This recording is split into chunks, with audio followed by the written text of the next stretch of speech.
So far, we've taken a deep and thorough dive into the first three chakras, which are the self or the form-focused chakras. So we've had a deep look at the root chakra, which is associated with the self and the preservation of physical life, so associated with the physical self. We've taken a look at the sacral chakra, which is associated with the emotional self, or the emotional or creative or sensual experience of life. We've taken a deep dive into the solar plexus chakra, which is all to do with the lower mind, so the form-focused, the human-focused mind. And these first three chakras are very much about self. It's very much about the individual's experience and the preservation of the self. And there's nothing wrong with this. These first three chakras get poo-pooed a lot because they are associated with the ego. But what we've looked at is how you can refine these centers and what the ultimate or ideal highest vibrational expression of these centers are, or the energy that runs through these centers is, so that you can refine and raise the vibration and the expression of the human ego. So it's all about transcending the human negative ego and learning how to develop a human ego which is in service to the four higher chakras, which we are now going to start exploring and diving into. So today we're looking at the heart chakra and the thymus gland. And again, there's a lot of content here. Like we did with the other chakras, we're going to look at the diseased state, or the diseased expression of the energy that can and does flow through this center. And we're also going to look at the ideal state, or the ideal embodiment and expression of this center. And we're going to include in our exploration very physical and measurable diseased states and states of wellness that are the direct result of, or are directly correlated to, the energy that flows through this center. So there's going to be a lot of information here once again. And once again, I'm going to go as steady as I possibly can to give you the best chance possible at absorbing as much of the information as you're ready to. But feel free to come back to any parts at any time if you feel like you're not done with them or you need to explore them further. Okay, so let's jump into chapter 21 of my book, Healing, Wholeness and God Realization, the heart chakra and the thymus. The heart chakra, called such because of its close proximity to the heart itself and because of the love-based frequencies which move through this center, externalizes as the thymus gland. The heart chakra is the seat of the soul. Located centrally with three form-focused chakras beneath and three higher dimensional chakras above, it is the great mediator of the physical body and the energetic bodies.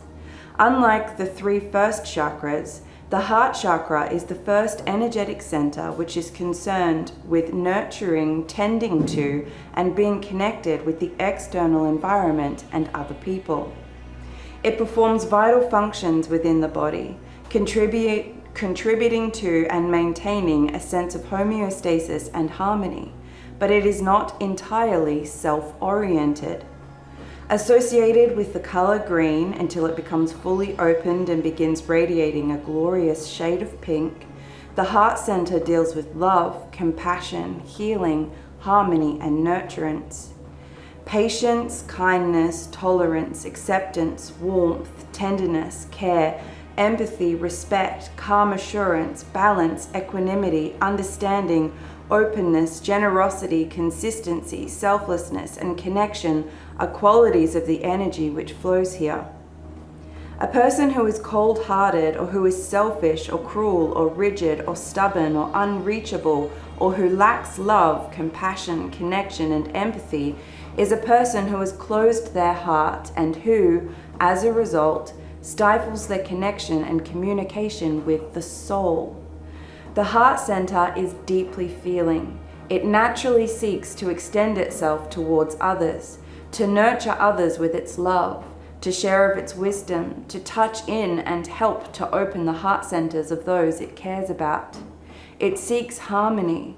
It seeks peaceful coexistence, yearning to bring forth the realities of the soul. Unsurprisingly then, the thymus gland performs a biological version of this role in the physical body. The thymus gland is underemphasized in biological science. It has been decided by the scientific community that the thymus gland is only active in children and that, in fact, it begins to decline as soon as an infant is born. I have even heard it said that adults can function perfectly well without a thymus gland. Certainly, the heart chakra is open and active in children who have not yet been hardened by the world, who have not yet gone through the process of replacing their feelings, their instincts, their emotions, their creativity, their imaginations, and their phenomenal love with the coldness of the intellect, facts, and scientific reasoning. An open heart is what allows them to connect and to feel that they belong with the people who fill their lives. The heart center resonates with the heart centers of those who hold the child to their breast, cradling them and feeding them with the love which, even if just momentarily, pours forth from this center of enrichment. The heart connection and heart resonance of infants allows the soul to locate and communicate with its new little body, to translate coding and messages and inspirations to this pure vehicle. The heart center allows the soul to dock in, to land, and to take up residence. This heart connection and heart resonance encourages the child to become an active and participating member of the family and the environment they find themselves in. It connects them with the outside world, causes them to experience love, which births compassion, understanding, and a feeling of belonging. These are my people. I care about them. I belong with them. I am safe with them. I will love them, and I will be a part of this family unit which loves and nurtures me in return. I choose to share my heart with their hearts. Surely it is a sad situation that this heart chakra, which is initially open in children, immediately begins to shut down as the thymus also begins to degrade and shut down, the gland itself being slowly replaced by fatty tissue. To accept that this is natural is to give up on the hearts of humans and is to deny the heart center the right to remain open. With proper love, care, nurturance, and guidance, and by embracing the innocent and pure love of the child, encouraging the child's imagination and mystical connection with life, the heart center can remain open. The thymus gland can remain active. Unfortunately, the hearts of most have been allowed and even encouraged to become cold. Unfortunately, this humanity prizes intellect and the manipulation of physical matter over feelings and the exploration of inner realities. Unfortunately, mysticism, curiosity, love, and openness are discouraged in children. We scorn feelings and become fed up with displays of emotion. We are impatient with playfulness and looseness. We are unkind with each other's hearts. We withdraw love as a form of punishment. We do not keep up with feeling our own feelings, and we project them out at our loved ones.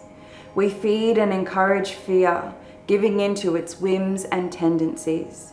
We trample on the hearts of others, taking advantage of their kindness and offering none in return.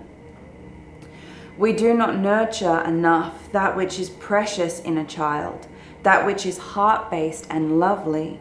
We believe we are doing the right thing by toughening a child up, and some of this is indeed necessary, but it should be done in balance with tending to the heart, teaching children how to feel deeply without taking things and the world to heart, without making it personal, without making it mean something about them. And so, just as the scientists claim, the thymus gland gradually becomes replaced by fatty tissue until it is a gland no more and the heart center closes and becomes cold. In the body, the thymus gland is responsible for programming the immune system. Hormones educate the body's immune system, teaching it to recognize threats to the organism so that the immune system can distinguish between foreign matter and the cells of its own body. The hormones of the thymus gland scan the cells of the body and relay information to the immune system, which allows it to recognize the biological barcode which labels each of these cells as belonging to the body. A bit like a librarian who integrates a little code into their filing system in order to make it obvious which book belongs where, the body stamps each of its cells with a unique and recognizable code, which is the body's way of claiming that cell as its own, and which assists in the organization of the body's cells. The thymus gland reads this code and tells the immune system, "These are our cells. This is how you recognize our cells. And if a cell enters our body which is not recognized or which cannot be claimed as our own, you must consider it to be foreign and you must respond appropriately." Without the thymus, there would be no way for our immune system to distinguish between our own body and the outside environment. The thymus sets the parameters. It recognizes and sets up a clear distinction between the self and other. Without this mechanism in place, the immune system would attack the body's own tissues or would not attack foreign cells, and the body would quickly perish. The heart center carries out a similar function. It knows the difference between self and other, and because of this ability to distinguish, it is thus able to nurture itself properly and to also extend itself to nurture others.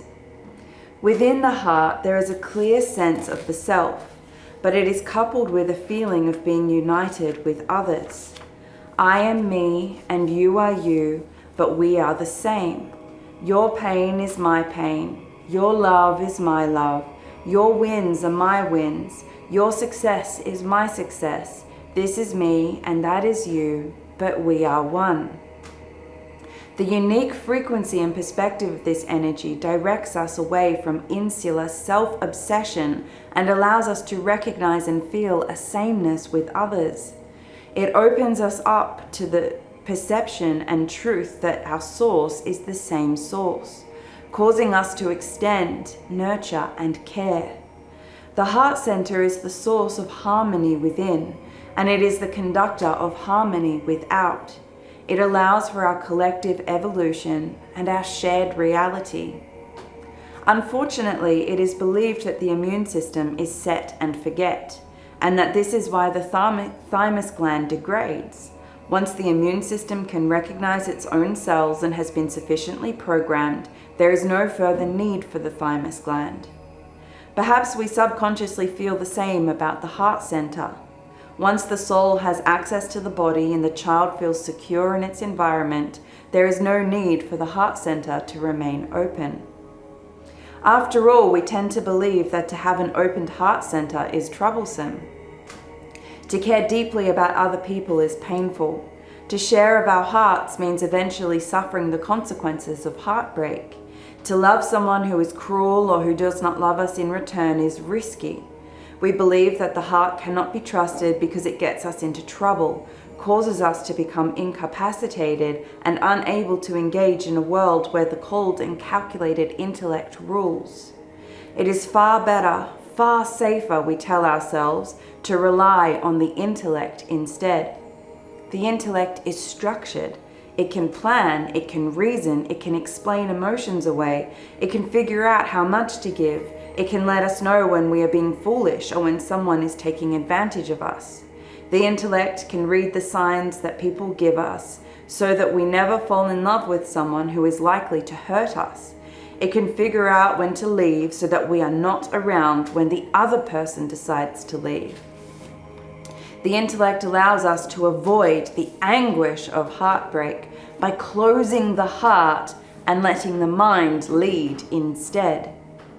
We fear feelings, we fear emotion, we fear connection, we fear uncertainty, we fear loss, we fear pain, we fear vulnerability, we fear other people's responses to our love. With our outwardly turned hearts, we have not yet found the balance, preferring to live a life void of love rather than to take risks. We have become mental creatures, isolating ourselves from each other and depriving ourselves of others of our love. We have forgotten our shared source, preferring instead to focus on our differences and to perceive each other as a threat. The intellect has replaced the heart, and fatty tissue has replaced the thymus gland. Individuals who love and feel deeply, who experience deep care and affection for others, can indeed become imbalanced in this energy and place themselves at risk through a lack of discernment. Once again, we speak of two extreme ends of the energetic pendulum. Those who strangle this energy and thus have closed their heart centers, and those who overindulge in this energy in an imbalanced and discordant manner and thus end up feeling defeated by a constantly bleeding and breaking heart. For those in whom the heart center is closed, I encourage developing qualities such as empathy and selflessness. I encourage the active seeking of joy, a reconnection with nature, the development of the conscience.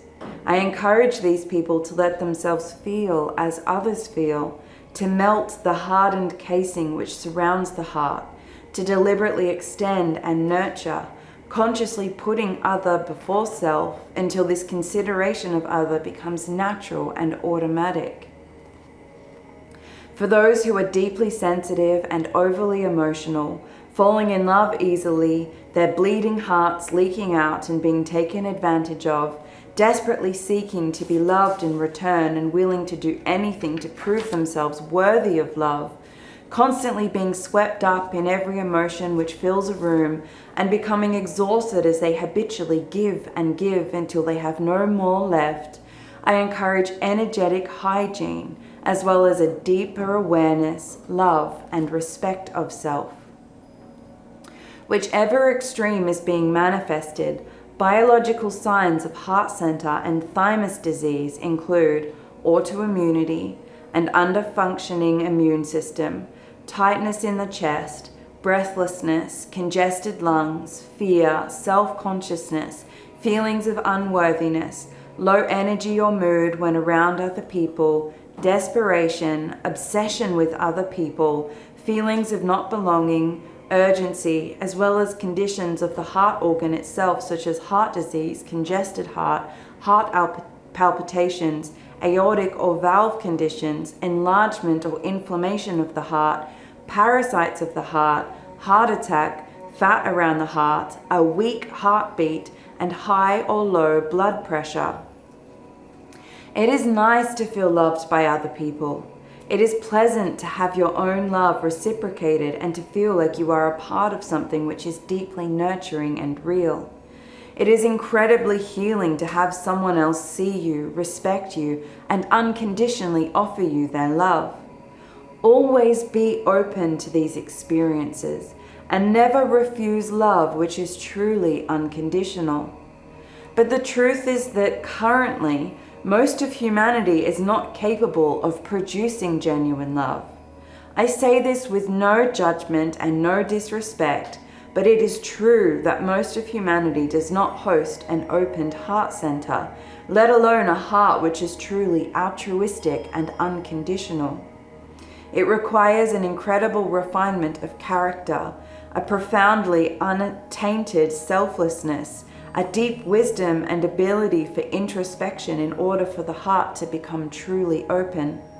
And then it takes the completion of the process of soul merge, which is the process by which the soul and its reality completely anchors, activates, and actualizes here, becoming seamlessly one with the human creature, the body's becoming a pure and accurate representation of the soul, resulting in a life lived as the fully awakened soul in physical form, before the heart is capable of self-sourcing love, which is the ability to not only channel energies and frequencies of love, but to produce love where there was previously no love present. At this stage in our evolution, most of humanity is head down, bum up, figuring out how to harmoniously wield the energies of the lower 3 self-focused chakras. This is not wrong. It is simply how it is. And it is simply the great learning of the time and space that we find ourselves in. It is our collective experiment. Most humans are attracted by love, wanting to love and to be loved in return. But this desire to love, if we dig deep enough, is often motivated by selfish reasons and has its roots in an incomplete self-esteem foundation. The desire to love is often a remedy for loneliness, or it is a desire to be saved, or it is a desire to feel special or important by saving or rescuing someone else. It can be an addiction to the highs and lows of the fairy tale. It can be a yearning to feel a sense of belonging, to give life meaning, to own or possess someone in an attempt to remedy deep insecurities. These are fine reasons to begin the pursuit of love, but pure and unconditional love is selfless by nature. It requires nothing. It asks for nothing. It does not recoil or cease for any reason. It does not pick and choose, and it does not discriminate. It is not dependent upon being loved in return. Unconditional love is not soppy, not weak, not sentimental. It is strong and robust. It is rooted in a strong self-esteem. It wants for nothing, offering its recipient an experience of perfect freedom. Its wellspring is life itself. It is infinite, consistent, including of all. Unconditional love respects itself. It sets boundaries and it says no. It makes the hard decisions. It is growth and evolution oriented, always considering the good of all concerned. It does not mind if it is not received, or even if it is not perceived as being love. People often do not recognize unconditional love because of its lack of sentimentality and its tendency to not tolerate bullshit. It does not need to be reciprocated. It is, after all, unconditional. Unconditional love is a love for love itself. It is a celebration of life itself. It recognizes itself everywhere, even in the darkest of places or the coldest of hearts. When you love unconditionally, you love even those who you do not like. You may not agree with their character or their perspective or their behaviors. You may never deliberately choose to spend your time with them, but still you feel an unfaltering love for them, and you genuinely wish them wellness and healing, sometimes even at the same time as you are saying no to them and removing them from your life. You recognize toxicity and unpleasantness. You may even be on the receiving end of cruelty, but your heart does not waver. When you love unconditionally, you are strong and whole and complete in yourself. And because of your solid relationship with yourself and life and love, you do not depend on anything outside of yourself in order to feel okay. You are always okay. You may still feel deeply, but you know yourself to be the one with the love which flows through you, and your commitment is to this love. Your commitment to love is so robust and ever-present that even the cruelest act cannot cause you to stop. Your love is not dependent upon anyone or anything. No one and no thing can take love from you. To lose someone is not to lose your love or the love that you feel for them. Your love continues on. Your heart may break, but you embrace the heartbreak because you know that by feeling deeply and not shying away from the pain you feel, your heart will open even more. You will be able to love and feel and express even more deeply than you could before. You are always seeking better, deeper, and more unconditional ways to love.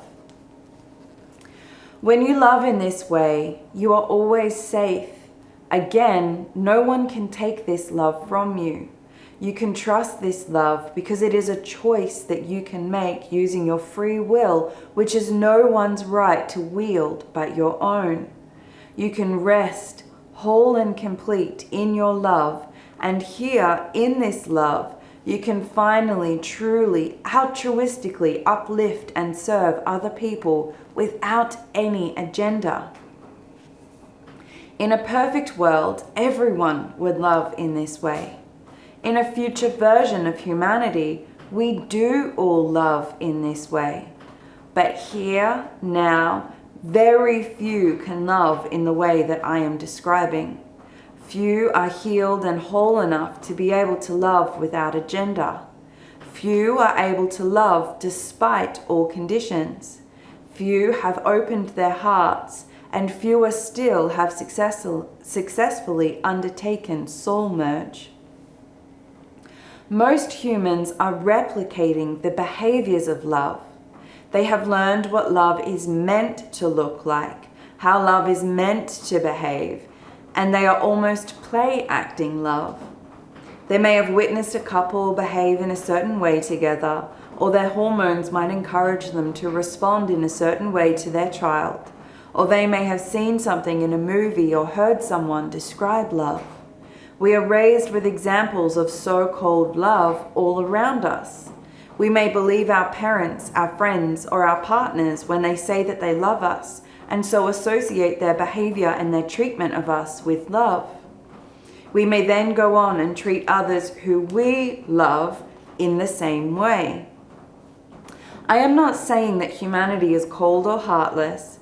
I am saying that many are having a go at love, and it is an admirable thing to aspire to something that you do not even necessarily feel. This is how humanity moves into the next stage of evolution and development. A lot of collective energy is being put into the pursuit of love. This energetic activity will certainly cause the heart centers of the masses to begin to stir as energy focuses there. This is how we progress. This is how we drive our evolution forward. We become interested and we inquire, search, try things out, heal, develop, and grow. This is evolution in action, and certainly the collective opening of the heart chakra is the next intended evolutionary step for humanity. Try not to demand of other people a thing of which they are not yet capable. If your heart is opened and you demand that others in whom the heart center is closed or just beginning to blossom love you in a way which is powerful and unconditional, then you set yourself up for potential heartbreak and disappointment. Have compassion and understanding for where others are at. If your heart is filled with your own love, then this frees you up to be able to love others, even if their love is not yet of a frequency that your own heart recognizes as love. You do not need to open yourself up to receive every energy that comes your way. Only permit and receive energy which is of unconditional love and above. But be kind and grateful and encouraging as others exercise their hearts and do their best to love you. If their intention is indeed pure, you need not demand perfection of them. You are not dependent upon them for love. You are sourcing and filling your heart with your own love. Allow others the space and offer them the example of love that they need so that they can practice and exercise their own love muscle. It takes time and experience for the heart to become opened. Do not wait for others to love you or to recognize your love before you start. You cannot necessarily take your cues from the people around you. You must learn to trust your own heart. The key to unlocking your heart center and freeing your love lies in your self-esteem, your energetic boundaries, your own internal healing, and your communication with the soul. Be not afraid of the pain which you carry in your heart. Do not turn from the experiences of anguish which have caused you to close your heart down. It is by feeling this pain and letting the heart break that the heart can finally become opened. Ask that the love which your heart has for you pours forth and fills your heart, and then let this energy melt that which has become frozen. As it heals, the heart should begin to unfurl in the chest like a great flower, the petals opening to reveal a vibrant, multidimensional, multi-layered jewel of vibrant, love-based activity, which eventually blooms so completely that it overflows and extends far beyond the chest, far beyond even the physical body. Open and receive love. Drink freely and unconditionally of this love and let your heart break. Let the pain of past loss, loneliness, despair, anguish, devastation, separation, isolation, feelings of not belonging, unworthiness, confusion, insecurity, and languishing be seen, held, and healed by the love which pours forth from your soul. As you feel these feelings, you unfreeze this center, and more energy is able to collect and move freely here. Breathe that energy all the way in, all the way through the heart center. Feel, release, and replace these feelings with the love that you now feel. When you feel yourself desperately searching for the approval or the love of others, return to the love of the soul and let it nurture you instead. When you feel that you don't belong, know and feel that you belong with life itself. When you struggle with feelings of unworthiness, breathe into the stillness of the body and feel the rightness of your life, the rightness of the love which fills and sustains you. When you reach to another in yearning, ask yourself what you need from them and provide yourself with the energy of what you need. Do not withdraw your love from others. You do not need to be perfect and capable of true altruism before you bring yourself to the world. Practice. If you feel cold towards someone, let the love in you recognize the love in them. Focus on what is the same in you. Look beyond the phenomena and the dysfunction of the human and see the source which sustains them. It is the same as the source which sustains you. You do not need to approve of people or even let them be in your life, but through compassion allow the God in you to greet and recognize the God in them. That's the true namaste. Let the love that this God feels for all of life flow through you, so that you feel love for everyone you encounter and for every part of the natural world. Let the love that you feel guide you.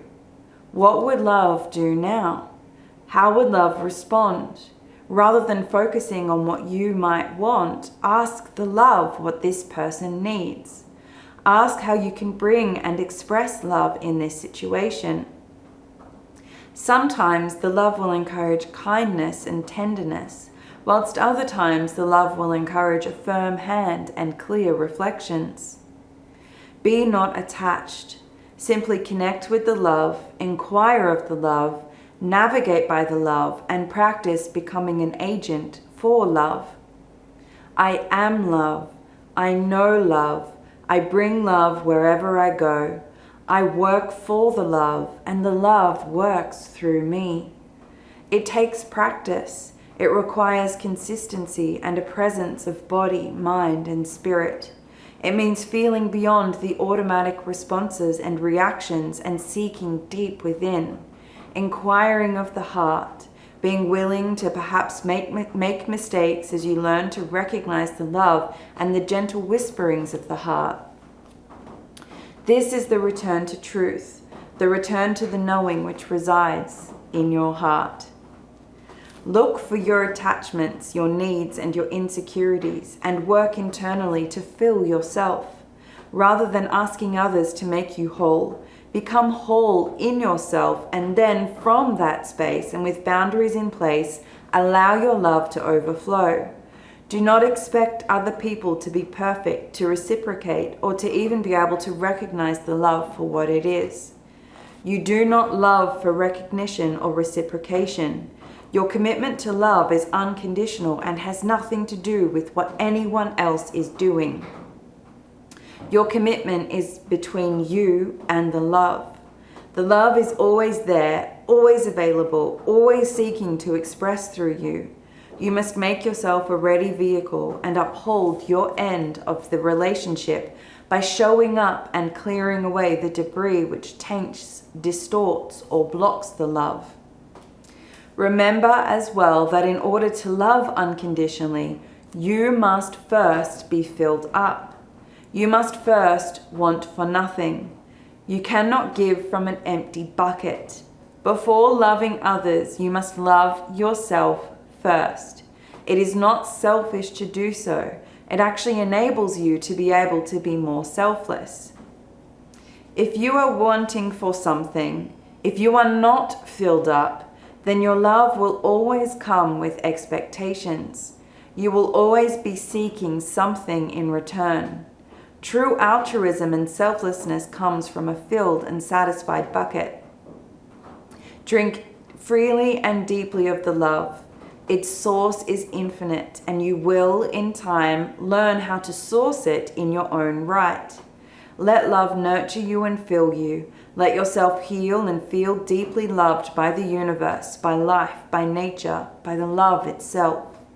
Let your heart open and heal. Do not be afraid of what hides in there. The pain that you feel is indicative of the level of love that you are capable of. Remember to breathe the pain through, accept it, acknowledge it, release the judgment of it, feel it, breathe out, and let it go, and then replace it with the love that you now feel or the new choice that you are now making. It is only a nuisance to live with your heart opened if you do not have boundaries in place and if you are incomplete, desperately trying to get something from the people in your life. To live a life which is filled with deep love, navigating by the radiant, soul-inspired heart center, filled with the knowing, wisdom, and support of the soul, whole and complete and wanting of nothing, sharing and serving and loving without condition or limitation, is a joy-filled and spiritually satisfying thing. There is nothing else which will nurture your growth and the growth of others in such a profound way. This is spirit embodied. This is the soul foremost and present. In love like this, you are never alone. Wherever you find yourself and whatever the phenomena, you are complete and you are home. Others will benefit as they sense this in you and as they seek connection with their own hearts and their own souls. This is, again, the next great step in humanity's evolution. Share the reality of the heart with your lower chakra centers. The heart can be a great and stabilizing force for the insecure self of the lower centers. The heart, once opened, becomes a great guidance and comfort to the separate self, a companion and a constant calming presence. You are safe in the love of your own heart. You do not need to fight the world in order to protect yourself from it. You are safe in the soul's care and embrace. Harmony, homeostasis, balance, equanimity, compassion, empathy, nurturance, healing, connection, unity, sameness, love. Go in peace. So that's all for the heart chakra for now. There's plenty to work with there, and I encourage you to, again, revisit as many times as you need. Go through again whichever parts you need to go through as many times as necessary. But the aim of the game is for you to become whole, for you to become complete. And then you become an agent for life and for love itself. You become selfless. You become able and capable of uplifting in others in the way that is actually required and is actually necessary, without your own needs and your own wants and your own attachments tainting and getting in the way of the love. This is how we move to true altruism, a true and complete experience of oneness, unity, God consciousness. This is the way of the healing. This is the next step in humanity's evolution. So spend the time that you need with that. And then the next chakra that we will be exploring, as we're moving up in energy, or up in the vibration of energy and the frequency of energy. And we'll be moving to the throat chakra and the thyroid, which is another great center of turbulence for our humanity. But for now, thanks for joining me. Subscribe and follow along for more, and I'll see you next time.